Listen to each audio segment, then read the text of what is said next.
My name is Claire. I'm 41 years old and I live in a quiet home just outside Portland, Oregon. It's not too big, not too small. Just enough space for me, my husband Mark, and his son from a previous marriage, Ryan. He's 22 now. A good kid. Polite. Keeps to himself. He moved back in after college to save some money before figuring out what's next. That Sunday felt different from the start.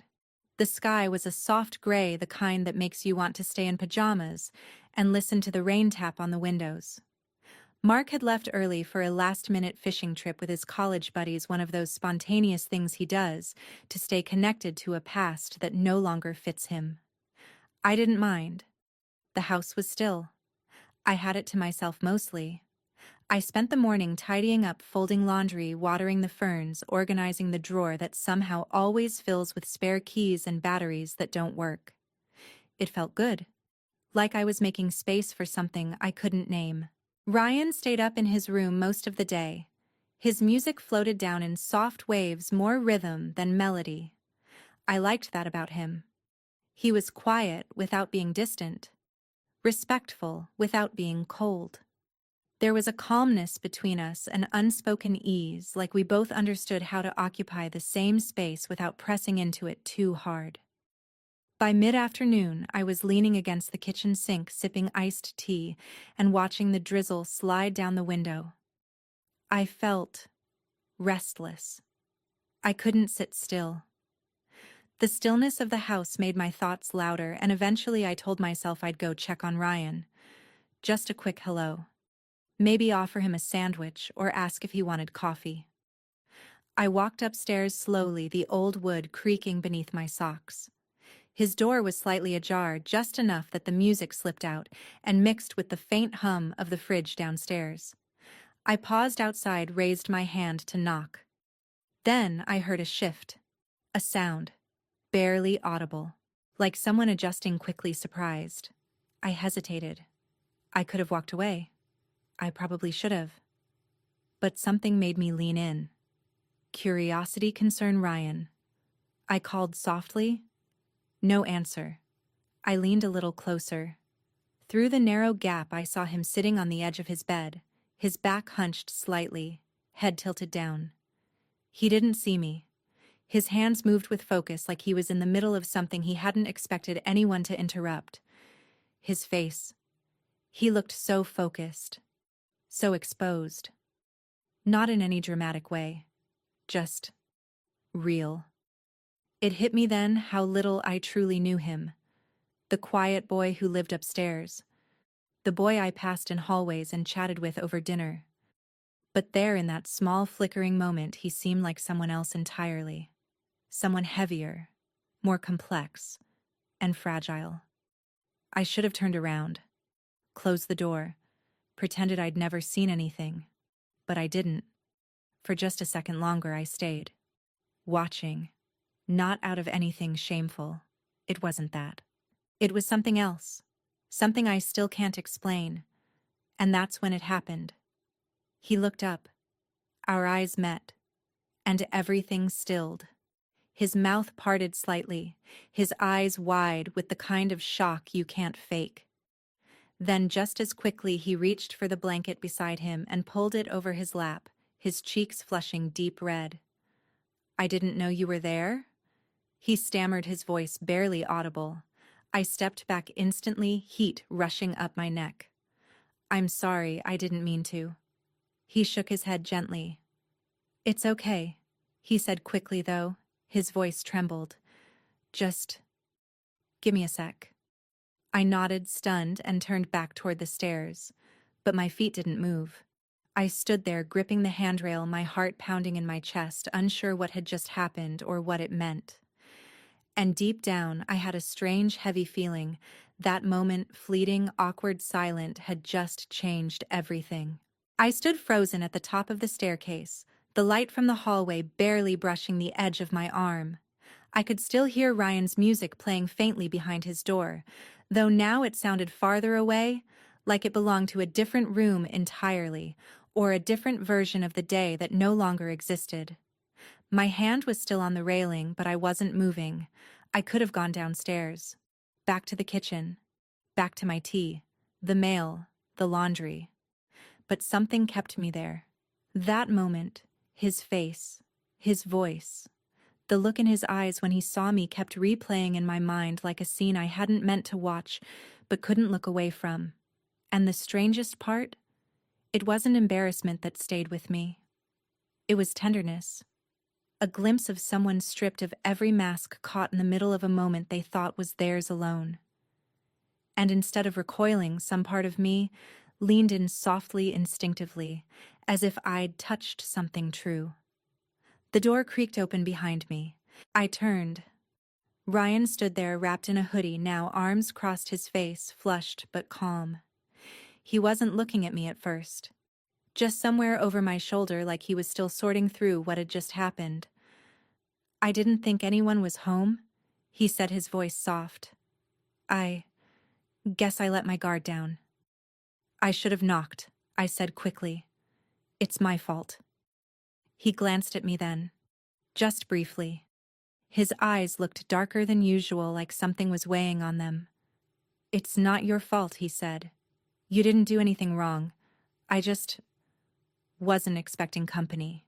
He gave a short, breathless laugh, the kind that doesn't quite make it all the way to a smile.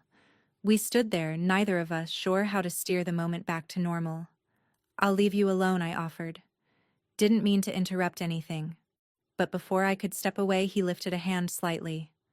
Not to touch me, just to pause the moment. "Wait," he said. "It's okay. Really, I'm just kind of figuring stuff out lately." I nodded. "Yeah, I understand." A beat passed. And then another. "Do you remember," he said, suddenly smiling, "last summer when you forgot to lock the bathroom door?" I blinked. "Oh my God!" I laughed, covering my face with my hand. "Don't remind me. I wasn't trying to peek or anything," he added quickly, still laughing. "I just walked in at the worst possible moment." I groaned. "We agreed to never speak of that again." "I know," he said. "But I guess we're even now." And just like that, the tension cracked open a little. The air felt lighter. Not quite the same, but closer to what we'd known before. We were smiling. Not fully comfortable maybe, but no longer standing on opposite sides of something unspoken. Yet beneath the laughter there was something else. A shift. A quiet current moving beneath our feet. He leaned against the doorframe again, arms still crossed, but now watching me more openly. There was a question in his gaze, one he hadn't formed into words. I didn't answer it. I didn't know how. "I should probably let you rest," I said after a moment. But I didn't move. Neither did he. Instead, he said quietly, "Have you ever felt like you were supposed to be one version of yourself, but something else keeps tugging at you?" I looked up. "All the time," I said. "More often than I'd like to admit."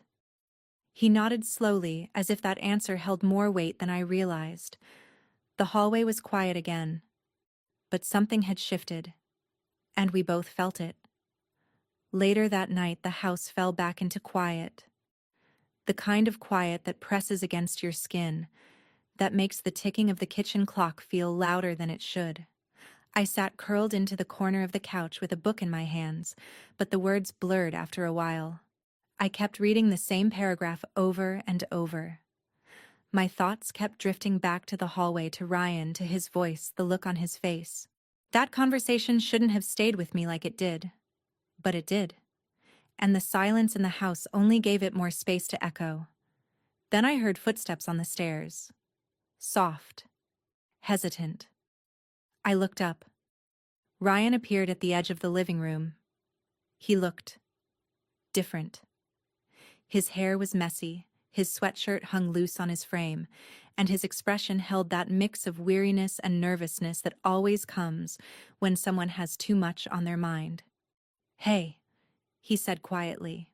"Hey," I replied, setting the book down. He hesitated, then offered a small smile. "I was about to make some tea. Thought I'd ask if you wanted a cup."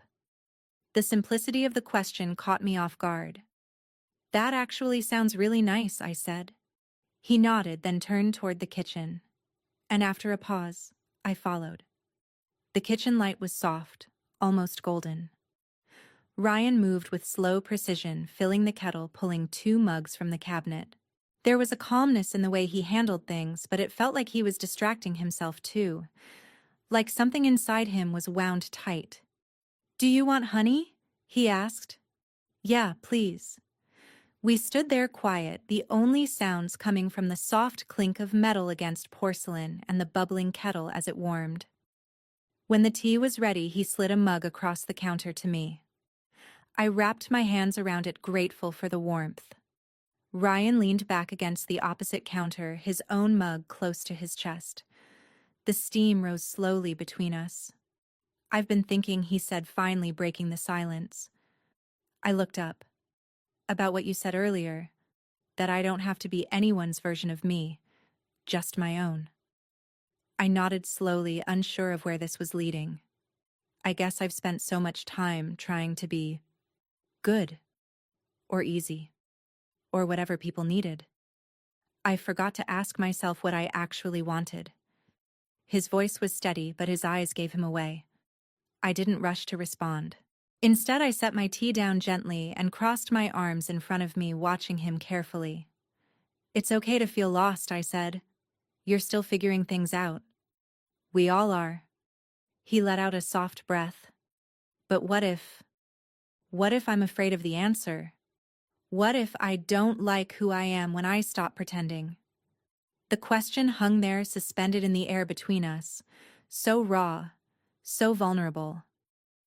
I walked around the island slowly and stood across from him, just a few feet away. "Then that's something you face one day at a time," I said, "and you don't have to do it alone." He looked at me, really looked at me, not as his dad's wife, not as the person who made dinner or folded the towels or gave advice when asked. He looked at me like I was someone who saw him.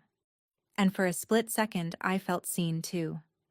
We both reached for our mugs at the same time, and our fingers brushed just lightly, but enough to make both of us pause. It wasn't a dramatic moment. Nothing grand.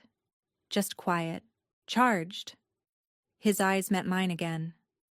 "I don't really understand it," he said softly, "but when I'm around you, I don't feel like I have to pretend." The admission landed in my chest like a whisper and a thunderclap all at once. "I'm glad," I replied, my voice just above a breath. And then neither of us spoke. But the silence didn't feel empty. It felt like the start of something we couldn't quite name. I couldn't sleep that night. Not even a little. I turned the lamp off, then back on. I changed pillows. I tried closing my eyes and breathing deep, counting backward like the sleep podcasts tell you to do. Nothing worked. Every time I started to drift, my mind went back to the kitchen. To the moment Ryan looked at me, not past me, not through me, but into me. As if I were the only person who had ever seen him clearly. And maybe for a moment I had. I tossed the covers aside and sat up, the house completely still around me. The clock read 1:14 a.m. I padded down the hall barefoot, the soft hum of the refrigerator the only sound. I wasn't planning to go to his room. That's what I told myself. I just wanted water. Maybe some air. But when I passed his door, I saw the faint glow of his lamp spilling through the crack beneath it. And something in me paused. The same pull from earlier. Not curiosity. Not concern. Just presence. A kind of gravity that didn't make sense but also didn't feel wrong. I raised my hand, hesitated, then knocked lightly. A beat. Then his voice. "Come in." I opened the door. Ryan sat at the edge of his bed in sweatpants and a t-shirt, his hair a little messy, eyes soft. There were shadows under them. The kind people get when they've been lying awake for hours trying to untangle something that refuses to make sense. "Couldn't sleep either?" he asked. I shook my head. "No." I stepped inside, closed the door behind me, and stood near the edge of his bookshelf, suddenly unsure what to say. He looked down at his hands for a moment, then patted the space beside him on the bed. I hesitated. Then sat. Not close. But not far either. A few feet of space. A breath between us. I've just been thinking, he said. A lot. About earlier. He nodded. About everything, really. Who I am. What I want. What I'm allowed to feel. What I'm afraid of feeling. His voice was quiet but steady, like he was trying to speak a truth he hadn't shared before. You don't need to have it all figured out, I said gently. He turned slightly toward me. But you make it sound like I'm allowed to be unsure. Like, I don't have to have all the answers.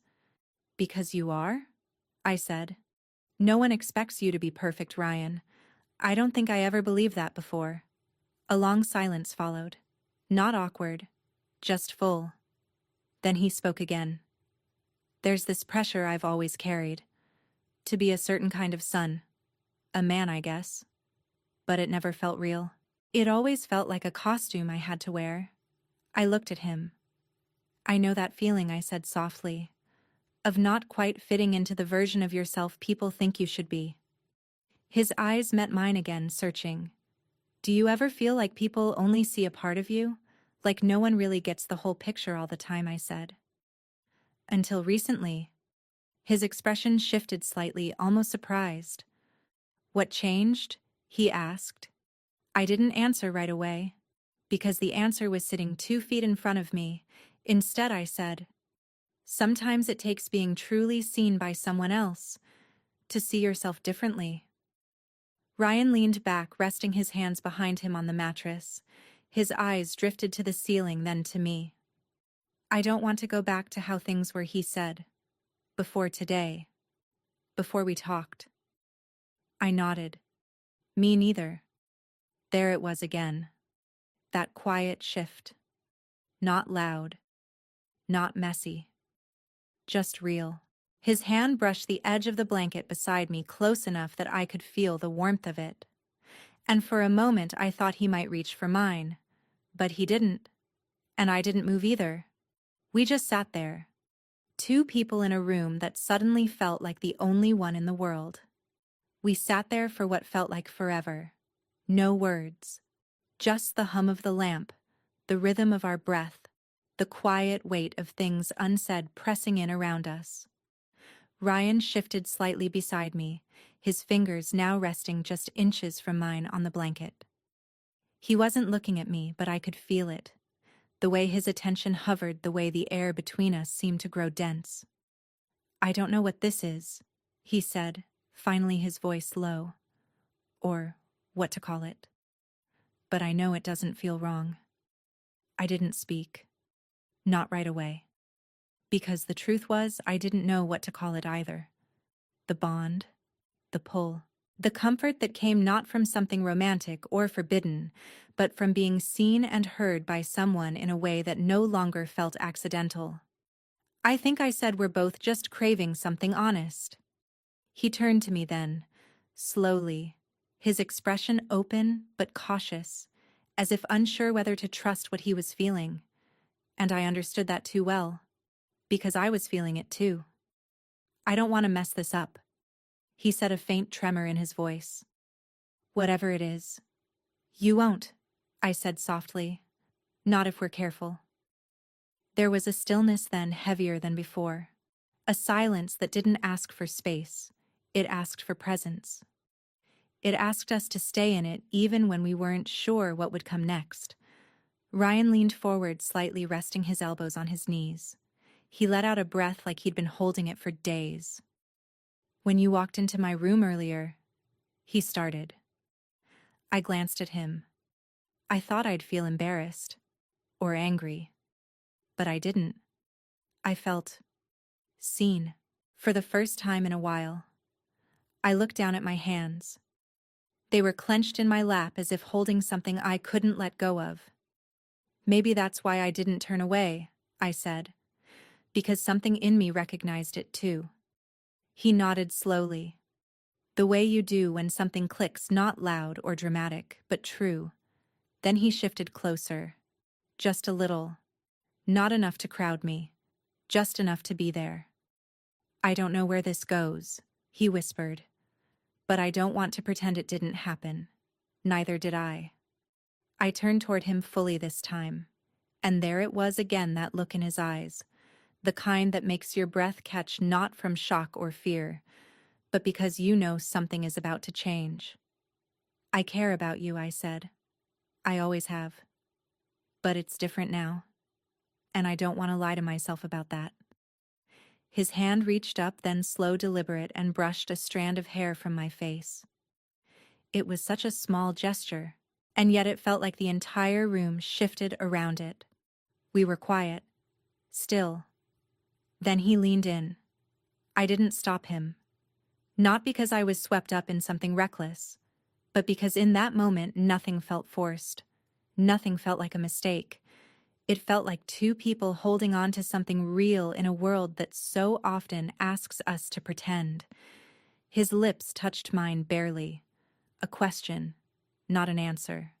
Soft, gentle, careful. And when we pulled back, I kept my eyes closed for a second longer than I needed to. Because I knew. Everything had changed. The air was thick with questions we couldn't ask yet. But something had been said without words. Something permanent. The morning came slowly.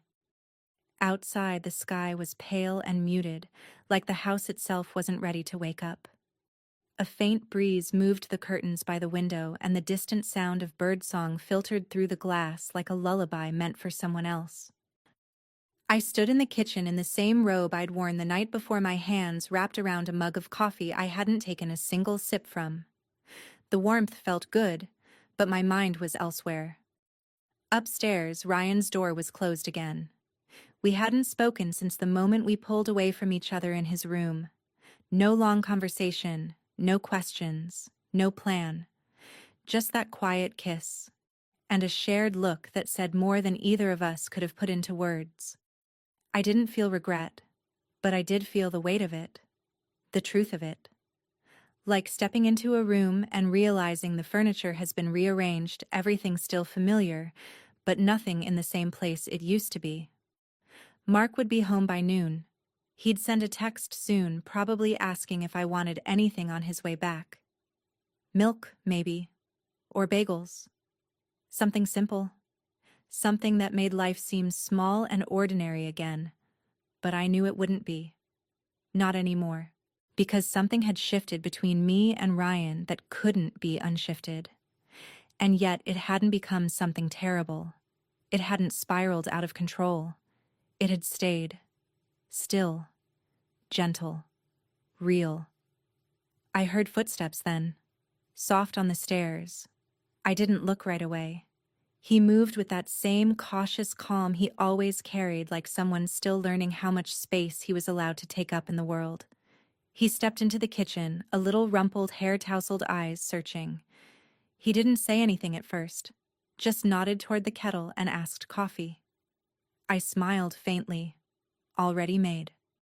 He poured himself a cup, leaned against the counter across from me. The quiet between us wasn't strained. It was something else now. Familiar. Knowing. I've been thinking, he said. I looked up. I don't want to lose the way we talk to each other now. Whatever happens. Neither do I said. He took a sip. Let the steam rise between us. I know it's complicated, he added. And maybe it always will be. I nodded. That doesn't make it less real. He looked down at his mug. No, it doesn't. We stood there for a long time, side by side, not needing to fill the air. The house still held the weight of everything unspoken, but it also held something softer now. Something patient. He reached for the sugar jar and accidentally brushed my hand again. This time, we didn't freeze. We just looked at each other and smiled. I think we'll be okay, he said finally. I think so too, I replied. He turned to head back upstairs, his coffee in hand. But before he disappeared, he paused. Thanks for seeing me, he said. Thanks for letting me, I whispered. And then he was gone, leaving only the gentle hush of the kitchen, the warmth of the mug in my hand, and the quiet truth that we were both changed without needing to define it or explain it or rush into anything more. It wasn't a beginning, Not exactly. But it wasn't an end either.